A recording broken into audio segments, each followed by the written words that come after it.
தாய் தமிழ் உறவுகள் அனைவருக்கும் வணக்கம்.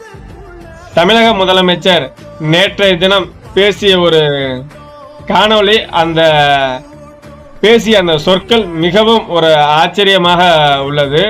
இவ்வளவு நாள் திராவிடம் திராவிடம் என்றெல்லாம் பேசி கொண்டிருந்தவர்கள் இன்றைக்கு, அதாவது நேற்றைய தினம் பேசியது தமிழ்நாட்டை தமிழர்கள் ஆள்வதா இல்ல டெல்லி ஆள்வதா அப்படின்றது இப்ப சமூக வலைதளத்துல அதிகமா பேசப்பட்ட ஒரு பொருளா வருது. இதைத்தான் 15 வருஷமா நாம் தமிழர் கட்சியின் தலைமை ஒருங்கிணைப்பாளர் அண்ணன் செந்தமிழ் சீமான் அவர்கள் தொடர்ச்சியாக சொல்லிக்கிட்டு வராங்க. எங்கள் தாய் நிலத்தை நாங்கள் தான் ஆள்வோம், தமிழர் நிலத்தை தமிழர் ஆட்சி, தமிழரே ஆள்வோம் என்று தொடர்ச்சியா சொல்லிக்கிட்டு வராங்க. எல்லோரும் வாருங்கள் வாழுங்கள், ஆனால் எங்கள் நிலத்தை நாங்கள் தான் ஆளுவோம் அப்படின்ற முழக்கத்தையும் முன்வைக்கிறாங்க.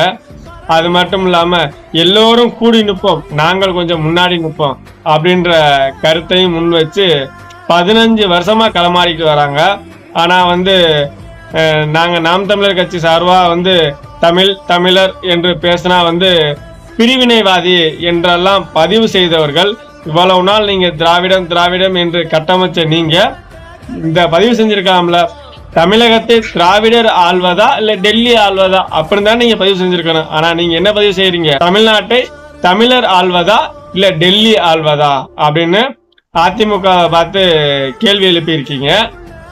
ஆனா இதுக்கு முன்னாடி நடந்த ஒரு விஷயம்தான் திராவிட பொங்கல் அப்படின்னு சொல்லி அந்த நிகழ்வு. அதற்கு அண்ணன் செந்தமிழன் சீமான் அவர்கள் எதிர்வினை ஆற்றியிருந்தாங்க.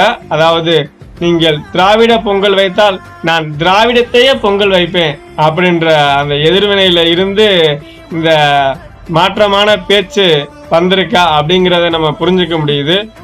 இந்த நிலத்துல நாம் தமிழர் கட்சி வெல்லுமா வெல்லாதா அப்படின்ற கேள்விக்கு முன்னால இந்த நிலத்துக்கு நாம் தமிழர் கட்சி நிலத்தின் உரிமைக்கு, மண்ணின் உரிமைக்கு, மக்களின் அடிப்படை உரிமைக்கு தேவையா தேவையில்லையா அப்படிங்கிறதா இங்க முக்கியமா நம்ம பார்க்கப்படுகிறது. எந்த ஒரு நிகழ்வா குறிப்பா சொல்ல போனோம்னா, இந்த சல்லியர்கள் படத்தை கூட தமிழர்கள் அந்த துன்பத்தை அவ்வளவு ஒரு உருக்கமா எடுத்த அந்த படத்தை ஒரு தனியார் முதலாளி செய்யக்கூடிய ஒரு துரோகத்தை கூட தமிழர்கள் போராடி பெறக்கூடிய ஒரு சூழ்நிலை தான். இதுக்கு முன்னாடி கிங்டம்ங்கிற படத்தை எல்லா திரையரங்கிலும் வெளியிட்டாங்க. ஆனா சல்லியர்கள் படத்தை எவ்வளவு முடக்கினாங்க என்பது நமக்கு தான் தெரியும்.